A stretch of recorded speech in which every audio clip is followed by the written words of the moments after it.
Mon mari a organisé une fête pour célébrer l'obtention d'un projet massif. Juste au moment où le homard a été servi, un serveur a délibérément renversé de l'eau sur ma robe, m'a attiré à l'extérieur et m'a révélé un secret choquant. Je m'appelle Sarah Callaway. J'ai 37 ans et je veux vous parler de la nuit où toute la famille de mon mari était assise dans la salle de bal d'un hôtel, a levé son verre pour le célébrer, et n'a pas remarqué que j'étais la seule personne dans la pièce à savoir que tout cela était sur le point de s'effondrer. Je me souviens exactement de l'endroit où j'étais assise. La 3e place en partant du bout, sur le côté gauche de la longue table rectangulaire. Pas au centre où mon mari Daniel se tenait pour faire un discours. Pas à côté de sa mère, Margaret, qui avait réclamé le siège à côté de lui presque avant que les serveurs n'aient fini de disposer les chaises. J'étais à l'extrémité, ce qui, pour être honnête, était exactement l'endroit où j'avais été pendant la majeure partie de notre mariage. L'occasion était la promotion de Daniel au poste de directeur régional chez Yon Property Group. 15 années de travail dans la promotion immobilière, et il avait enfin atteint le titre que sa mère annonçait aux proches depuis au moins 3 de ces années, comme si cela s'était déjà produit. Margaret s'est levée avant même que Daniel n'ait fini de parler. Elle a tapoté son verre. Elle a dit, cette famille a toujours su de quoi Daniel était capable. Certaines personnes ont douté, mais nous, jamais. Elle m'a regardé quand elle a dit, certaines personnes ont douté. Pas longtemps, juste une seconde. Mais la table était assez petite pour que les personnes les plus proches d'elle le remarquent. J'ai pris mon verre d'eau et j'ai bu une gorgée lente. Si vous avez déjà été rejeté publiquement dans une pièce pleine de gens qui faisaient semblant de ne pas le remarquer, laissez un commentaire et dites-moi d'où vous regardez. Parce que ce sentiment, calme à l'extérieur, tout basculant à l'intérieur, est quelque chose que l'on n'oublie pas. Daniel et moi étions mariés depuis 8 ans. Nous nous sommes rencontrés quand j'avais 26 ans et que je travaillais comme analyste de niveau intermédiaire dans un cabinet de conseil en acquisition foncière. Il était charmant, ambitieux et sincèrement drôle. Au cours de ces premières années, j'ai cru en lui avant la plupart des gens, y compris, honnêtement, lui-même. Ce que je n'ai compris que bien plus tard, c'est que Margaret avait une idée très précise de ce que j'étais censé être dans la vie de son fils. Une structure de soutien, silencieuse, capable, reconnaissante et invisible dans des proportions égales. Elle n'a jamais été cruelle d'une manière facile à nommer. Elle ne m'insultait pas directement. Elle était raffinée. Elle posait des questions sur mon travail avec une sorte d'attention partielle et particulière. La façon dont vous écoutez à moitié quelqu'un qui vous donne des directions que vous n'avez pas l'intention de suivre. Elle passait ensuite immédiatement à la carrière de Daniel, à son stress, à son potentiel, aux sacrifices qu'il faisait. Sa sœur Johanna était pareille. Johanna avait fait un bon mariage, ce qui, dans le vocabulaire de Margaret, signifiait qu'elle avait épousé un homme avec un titre et un salaire visible, et qu'elle avait par la suite arrêté de travailler, ce qui était présenté comme un choix de style de vie et n'était jamais remis en question. Johanna me regardait lors des dîners de famille avec un mélange de pitié et de mise en scène. Une fois, dans la cuisine, alors que j'aidais à nettoyer et qu'elle me regardait faire, elle a dit, « Je ne sais pas comment tu fais avec un travail aussi exigeant. Je serais épuisée. » Elle l'a dit doucement. Elle le pensait comme une diminution. Ensuite, il y avait le jeune frère de Daniel, Callum. Callum travaillait de manière périphérique dans le secteur immobilier. Rien de supérieur, mais il parlait de l'industrie avec une énorme autorité. Il avait récemment commencé à apporter des documents au dîner de famille, des propositions, comme il les appelait. Des idées qu'il voulait que Daniel examine. Il les faisait glisser sur la table avec l'aisance de quelqu'un qui avait décidé depuis longtemps que la table lui appartenait. Ce que personne à cette table ne savait, c'est que j'avais passé les 2 années précédentes à sauver discrètement la carrière de Daniel. Pas de manière dramatique, pas bruyamment, de la manière dont les femmes comme moi font souvent les choses, de manière complètement invisible. Laissez-moi revenir un peu en arrière. 18 mois avant le dîner dans la salle de bal de l'hôtel, Daniel avait fait une grave erreur de jugement sur un développement commercial de taille moyenne en dehors de la ville. Il avait approuvé une interprétation de zonage que son équipe avait signalée comme limite. Il l'avait quand même fait passer parce que les délais étaient serrés et que la commission était importante. Lorsque le problème de zonage a été soulevé par le conseil local, l'accord s'est presque effondré. Daniel est rentré à la maison ce soir-là en ayant l'air d'une personne différente. Il s'est assis à la table de la cuisine et n'a pas parlé pendant près d'1 heure. Je travaillais dans la conformité foncière. Je le faisais depuis 12 ans. Je comprenais la loi de zonage, les processus de litige du conseil et les voies de remédiation mieux que la plupart des gens avec qui Daniel avait jamais travaillé. J'ai passé les 6 semaines suivantes à résoudre le problème avec lui, officieusement, depuis la table de notre cuisine. J'ai rédigé la proposition de remédiation. J'ai identifié les cas de jurisprudence. J'ai formaté la soumission au conseil dans un langage auquel, par expérience, je savais qu'il répondrait. Le problème a été résolu. Le développement s'est poursuivi. Daniel a reçu une reconnaissance interne pour avoir géré une situation difficile de manière professionnelle. Son chemin vers le poste de directeur régional s'est considérablement dégagé après cela. Il m'a remercié. Il l'a fait une fois en privé la nuit où l'approbation est arrivée. Il a dit qu'il n'aurait pas pu le faire sans moi. Il n'en a plus jamais parlé et je n'ai jamais abordé le sujet. Au moment où le dîner de promotion est arrivé, je ne pense pas que Daniel se souvenait consciemment à quel point cette situation avait été proche de se terminer différemment. La mémoire est pratique comme ça. Nous nous souvenons du résultat. Nous oublions l'échafaudage. Le dîner en lui-même était bien, de la façon dont les célébrations obligatoires sont bien. La nourriture était bonne. Les discours se sont prolongés. Margaret a raconté une histoire sur Daniel quand il était petit, qu'elle avait racontée au moins 4 fois en ma présence, et tout le monde a ri comme si elle était nouvelle. Callum, au milieu du plat principal, a fait glisser un document plié vers Daniel. Il a dit qu'il avait travaillé sur quelque chose, une proposition pour intégrer Callum dans la nouvelle équipe régionale de Daniel en tant que conseiller. Daniel ne m'en avait pas parlé. J'ai observé son visage quand il l'a ouvert. Il ne s'y attendait pas non plus. Margaret a immédiatement dit, « Il est logique de garder les choses en famille. » Johanna a hoché la tête. J'ai regardé le document depuis l'endroit où j'étais assise. Je pouvais en voir assez pour remarquer que le rôle proposé par Callum chevauchait considérablement une structure de conseil en conformité. J'avais en fait aidé à la concevoir pour la division de Daniel 6 mois plus tôt.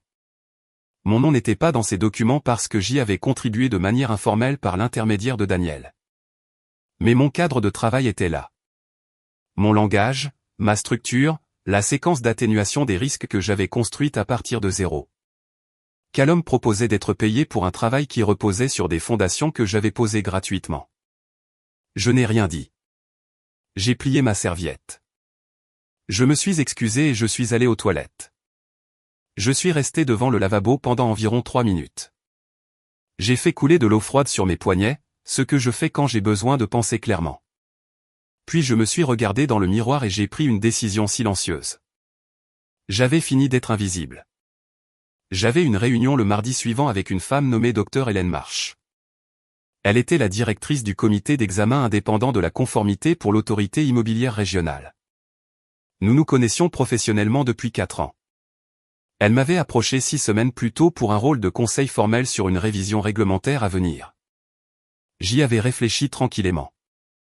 Je n'en avais pas parlé à Daniel parce que je n'avais pas encore pris ma décision. Après le dîner, je l'ai appelé lundi matin et j'ai accepté. Le rôle était rémunéré, formel et portait un titre. Plus important encore, il donnait un accès. La révision réglementaire qu'elle dirigeait couvrait exactement la classe de développement commercial dans laquelle la division de Daniel se spécialisait. Toute entreprise opérant dans cet espace pendant la période de révision devrait démontrer sa conformité au nouveau cadre, dont j'allais aider à la rédaction. Je l'ai dit à Daniel ce soir-là, calmement, pendant le dîner. J'ai dit que j'avais accepté un poste dans un comité consultatif sur la réglementation. Il a levé les yeux. Quel comité ? Je lui ai dit. Il a posé sa fourchette. Cela couvre notre région. Oui. Il est resté silencieux un instant. Tu n'as pas mentionné que tu étais considéré pour cela. Tu n'as pas mentionné la proposition de Callum non plus, ai-je dit non pas sèchement, juste d'une voix égale. Il n'avait pas de réponse à cela. Au cours des 3 semaines suivantes, j'ai appris des choses dans mon nouveau rôle qui ont tout clarifié. La révision réglementaire avait identifié 3 domaines de préoccupation dans les récentes activités de développement régional. L'un d'eux concernait directement les relations de conseil informel où des parties non qualifiées avaient été amenées dans des rôles adjacents à la conformité sans l'accréditation appropriée. Le rôle proposé par Callum, je l'ai reconnu immédiatement, serait tombé exactement dans cette catégorie. Si Daniel l'avait accepté et que Callum avait commencé à opérer à ce titre, la division aurait eu une exposition en matière de conformité pendant la période de révision qui aurait pu avoir de graves conséquences. J'ai documenté cela dans une note formelle dans le cadre de mon rôle consultatif. Ce n'était pas ciblé. Cela faisait partie de ma contribution standard à l'examen. J'ai signalé la tendance sans nommer d'entreprise spécifique. Le cadre de travail indiquait clairement ce qui constituerait un risque. Dr Marsh a lu ma note lors d'une réunion avec 3 autres membres du comité. Elle m'a regardé de l'autre côté de la table et a dit, c'est exactement le type d'analyse structurelle dont nous avions besoin. Cela deviendra probablement le cœur du document d'orientation. J'ai dit, merci, et j'ai écrit la section suivante. Le document d'orientation a été publié 5 semaines plus tard. Il a été envoyé à toutes les grandes entreprises immobilières de la région. L'équipe juridique de Lyon l'a signalé en interne dans les 48 heures. Daniel m'a appelé de son bureau à 2:00 de l'après-midi, ce qu'il ne faisait presque jamais. Il a dit, l'équipe juridique dit que nous pourrions avoir une lacune en matière de conformité, quelque chose lié au rôle de conseil. J'ai dit, je sais. Il a fait une pause. Tu sais, j'ai aidé à écrire le cadre. Une autre pause, plus longue cette fois. Il est rentré tôt ce soir-là. Il s'est assis dans la cuisine sur la même chaise qu'il occupait la nuit où le problème de zonage a atteint son paroxysme. J'ai fait du thé. J'ai posé une tasse devant lui. Il a dit, si nous avions fait appel à Callum, tu aurais eu une exposition formelle de conformité pendant une période de révision réglementaire. J'ai dit, cela aurait été examiné par un comité dont je fais partie. Il m'a regardé. Pourquoi ne me l'as-tu pas dit plus tôt? J'ai pensé à la salle de bal de l'hôtel. Au verre levé de Margaret. Certaines personnes ont douté. Au regard qu'elle m'avait lancé. J'ai dit, je n'étais pas sûr que tu écoutais. Il n'a pas argumenté. Ce qui m'a dit quelque chose. Margaret m'a appelé 4 jours plus tard. L'appel était inhabituel. Elle m'appelait rarement directement. Elle appelait Daniel, puis Daniel me transmettait l'information comme un service de répartition. Sa voix était prudente. Elle a dit qu'elle avait entendu dire que j'étais impliqué dans le travail de réglementation. Elle a dit que cela semblait très important. Elle a demandé très particulièrement si la question de la structure de conseil affecterait les entreprises qui avaient déjà avancé dans des embauches internes. Je lui ai dit gentiment que je ne pouvais pas discuter des détails de l'examen avec des parties intéressées. Je l'ai dit de la même manière que je le dirais à n'importe qui. Elle est restée silencieuse un moment, puis elle a dit, « Tu as toujours été très dévouée à ton travail, Sarah. » C'était la première fois qu'elle disait mon nom au début d'une phrase. Je l'ai remarqué. J'ai dit, merci, Margaret. Et j'ai mis fin à l'appel. La proposition de Callum a été discrètement retirée la semaine suivante. Daniel me l'a dit au petit déjeuner. Il l'a dit prudemment, en observant mon visage. J'ai hoché la tête et je me suis versé du café. Johanna m'a envoyé un message le même jour. Il disait, Daniel a de la chance d'avoir quelqu'un comme toi dans son camp. Je l'ai lu 2 fois. Puis j'ai posé mon téléphone face vers le bas et j'ai terminé mon petit déjeuner. Je veux être honnête sur ce qui s'est passé ensuite parce que ce n'était pas une fin nette. Daniel et moi avons eu une longue et difficile série de conversations au cours des mois suivants. Pas des conversations bruyantes, mais des conversations calmes, prudentes, parfois douloureuses sur ce à quoi notre mariage ressemblait réellement de l'intérieur et si l'un de nous avait été vraiment présent. Il a dit lors de l'une d'elles qu'il pensait avoir choisi la voie de la facilité pendant des années, que lorsque sa famille avait besoin de dévaloriser quelqu'un. J'avais été la candidate disponible et qu'il l'avait permis parce que le corriger aurait nécessité une confrontation qu'il ne voulait pas avoir. J'ai dit que je comprenais cela. J'ai aussi dit que ce n'était pas quelque chose que je pouvais continuer à absorber. Nous nous sommes séparés au printemps, pas de façon dramatique, pas avec des avocats à l'aube. Nous nous sommes assis à la table de la cuisine, la même table où j'avais aidé à sauver sa carrière 2 fois sans reconnaissance, et nous avons dressé une liste de ce qui devait se passer concrètement. C'était l'une des conversations les plus civilisées que nous ayons jamais eues. J'ai emménagé dans un appartement dans un quartier que j'avais toujours aimé, mais où nous n'avions jamais vécu parce que cela ne correspondait pas à l'image que Daniel se faisait de l'endroit où vivaient les gens comme eux. C'était plus petit. La fenêtre de la cuisine était orientée à l'est et captait correctement la lumière du matin. J'ai conservé mon rôle au sein du comité consultatif. Le document d'orientation que j'ai aidé à rédiger est devenu une norme régionale. Dr Marsh a mentionné ma contribution dans des remerciements publiés. Mon nom imprimé sans que celui de personne d'autre n'y soit attaché. Margaret n'a plus jamais appelé. Johanna a envoyé une carte à Noël. Je lui en ai renvoyé une. Je n'ai pas parlé à Callum. Les gens demandent parfois si je regrette les années que j'ai passées à me faire plus petite. J'y ai réfléchi honnêtement. Je ne pense pas regretter d'avoir aimé Daniel. Je ne pense pas regretter le travail que j'ai accompli. Même les parties invisibles, la remédiation du zonage, le cadre de conformité, les heures à la table de la cuisine, ce travail était réel. Il a aidé de vraies personnes. Il avait de l'importance, peu importe si quelqu'un le reconnaissait ou non. Ce que je regrette, c'est le silence que j'ai gardé sur ma propre valeur. Pas le silence professionnel qui était parfois stratégiquement nécessaire. L'autre type, le silence social, la façon dont je m'asseyais au bout des tables et ne disais pas, en fait, j'ai construit une partie de ce que vous célébrez ce soir. Ce silence n'était pas de l'humilité. C'était une habitude à laquelle je m'étais tellement habitué que j'avais cessé de l'examiner. Je l'examine maintenant.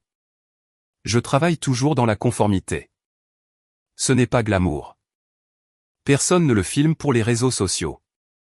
Mais il y a quelque chose de profondément satisfaisant dans un travail qui exige de la précision, de la patience et un refus absolu de prétendre que quelque chose est propre quand ce n'est pas le cas.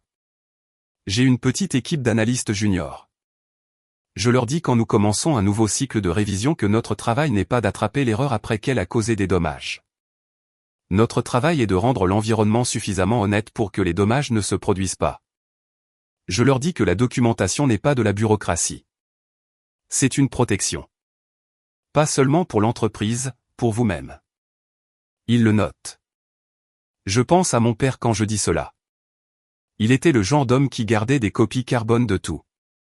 Non pas parce qu'il se méfiait des gens, mais parce qu'il comprenait que le bon travail mérite une trace. Il avait raison. Le mien existe. Silencieux, spécifique, et entièrement le mien. Cette histoire est entièrement fictive et destinée uniquement à des fins de divertissement et d'éducation.